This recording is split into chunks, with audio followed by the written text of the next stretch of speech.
Gas prices still unchanged. JobDL and opposition differ on economic aid. Fake kidnapping family charged. And why I've changed my mind on the oil contract.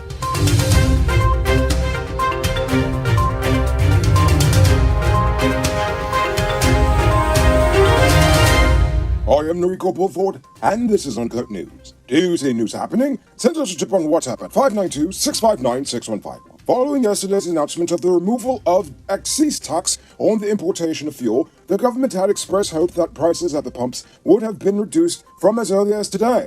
Well, survey says they were incorrect. According to iNews Guyana, several service stations in Georgetown and along the east bank of Demerara corridor where the prices remain the same, still.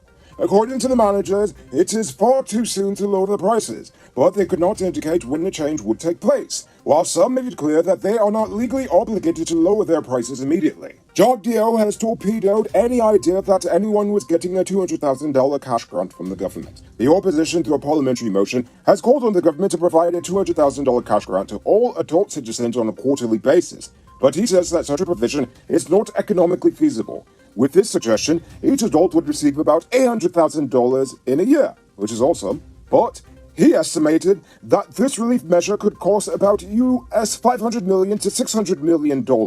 And to give you some context, there's about $700 million from the oil fund right now. Instead, JobDL says that the government will create about 8,000 temporary jobs across the nation, while the government works towards more long-term solutions. He had noted that the jobs would only be on a part-time basis, and only one person per family can apply. Since then, employment forms have been distributed online and in person. But to be honest, I have some serious questions about this program, but I will reserve comment until I learn more about it. GCOM is warning the public that it does not have any registration process ongoing that involves visits to homes. They also said that it has received reports of persons visiting homes and seeking information from occupants whilst pretending to be officers from the Commission. GCOM made it clear that it is not currently engaged in any such exercise, and the Commission has not authorized anyone, employee or otherwise, to collect information from any person for any reason whatsoever through house-to-house visits. Now, they can come to your home if you'd like for them to, but that is only after you set an appointment with them. So, be warned of the fraudsters. The government of Guyana in the 2022 budget allocated approximately $180 million to alleviate the burden of dialysis treatment. Dr. Anthony announced that the initiative will be rolled out in the coming week, providing $600,000 annually per patient on dialysis treatment. The health minister said even with a number of non-governmental organizations providing dialysis to patients and subsidizing the cost, it still remains a challenge, especially for persons receiving dialysis 3 times a week. Now it's time to tell you about Best Buy's car of the day. Currently on sale is the 2014 RDQ3. It comes with Bluetooth, mudrooms, new tires, TV, CD, stereo, fog lamps, electronic parking brake, lock camera, and much, much more.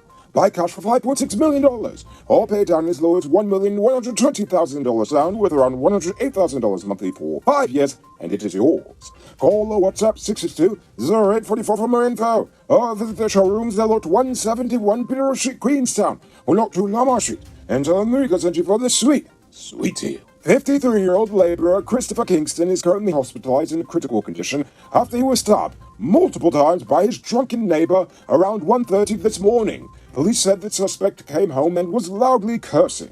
Then they ended up in a fight after Kingston asked him to stop as he was trying to sleep. The suspect reportedly stabbed Kingston multiple times before fleeing the scene. Police say the suspect is still in hiding. 22-year-old Health Ministry employee Terrence Williams was remanded to jail this morning after he was slapped with 5 charges related to bribery and illegal possession of weapons. Williams is a storage attendant at the Diamond Drug Barn. Well, probably not for long. Aha! Anyway, today he faced charges for the illegal possession of 2 firearms, ammunition, and attempting to bribe a police officer with $1.7 million. He was remanded to jail until the end of April. 38-year-old Indira Gilda and 52-year-old Lalta Gilda, the sister and brother-in-law of Rohan Kirpal Mangra, were charged with giving false information about an alleged kidnapping to the police on Thursday.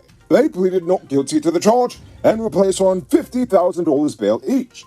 The duo will return to court on May 13th, 2022. You can multiply your cash by selling Digicel Top-Up. This is a legit way you can earn some extra money at your business or to supplement your current hustle. Become a top-up vendor quick and easy by linking with Cellular Plus. Call them on telephone number 685-3109 for more info. Now it's time for today's oil update. Financial coverage for any mishap is being considered before Guyana approves ExxonMobil's fourth development project, Yellowtail. JobDL highlighted that Guyana and the company are in talks for a guarantee that will cover the entire starboard block. As per Guyana's Environmental Protection Act, the EPA may require this financial assurance from a company seeking environmental authorization for a project, such as a new development in oil fields offshore.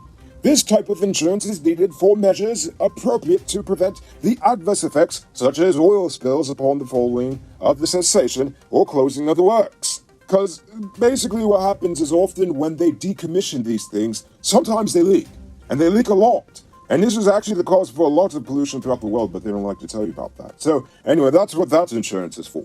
So JobDL also made it clear that the amount they will be putting up for assurance is more than what Abnu asked for.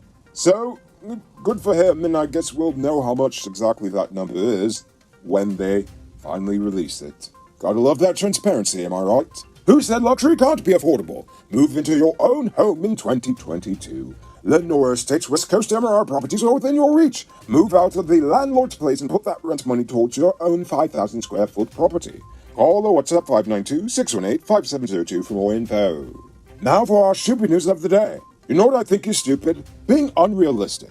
This is why I've changed my stance on the renegotiation of the Exxon PSA. Now, before we go into Enrico taking pay, no, I'm not getting paid off. I'm honestly just being realistic with the situation.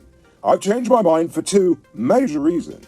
One, we have way more oil than originally estimated, and each is counted as a separate project, so we can demand far better terms in subsequent contracts. In fact, really better, or I'm going to be angry. The second reason is Russia's attack on Ukraine will affect the energy market for years to come. I mean, seriously. A year ago, the world's favorite phrase was energy, green energy, that is. But now the US and NATO will be coming out of their meeting with a new word, energy security, which basically means drill, baby, drill. Now, the Trumpistanis are so desperate for their dino juice that they are willing to suck up to Maduro for a taste of his sour. So you know Biden and his boys are going to go gaga for some of our sweet, light Guyana block gold. I mean, seriously, at this point I'm convinced that you are going to hear of a set of new players in the industry after this year's oil block auction. Was the first contract with Exxon a terrible one? Absolutely. It was a scandal abundant, and honestly, the people who made that contract should be put in a prison cell for robbery against the nation. But fortunately, we have enough oil that it seriously has the ability to improve this nation in a big way.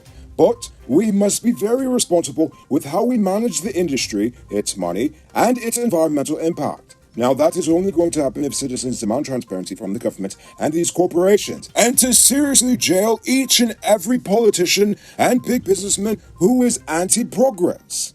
But, again, as I said, we must demand transparency. All I'm trying to say is I'm letting this one go about renegotiating the first contract, but we must refuse to let the next contract go the same way, because that would be pretty stupid.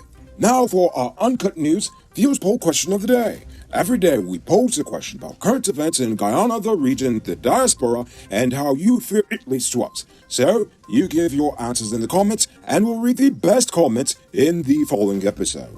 So my favorite comment from yesterday's episode was from Dopamine. They said, this Atlantic franchise is really suspicious. It's involved in a lot of business ventures in this country, and I believe strongly all the local names that are related to it are just fronts, and not the actual owners of. You know, you're absolutely right about something here. Several companies in Guyana are not even Guyanese. They are merely subsidiaries of larger international corporations, often American. For example, I bet you didn't know that Namilco is not a Guyanese company. It's actually owned by an American corporation called Seaboard Corporation. And if you see just how big their international footprint is, you trip out. So, I'm doing something a little bit different tonight. For tonight's question, I want to know, what question do you have for me, Noriko? Now I want you to think about that question and tell us in the comments below. If your response is good enough, we just might feature it in Monday's episode. Anyway, that's all the time we have for tonight, and check us out on Monday for another. Until then, I'm Rico Pulford saying, have a great weekend. And as always, don't drink and drive, or you'll end up on Monday's episode the hard way. Ha-ha! Good night, folks.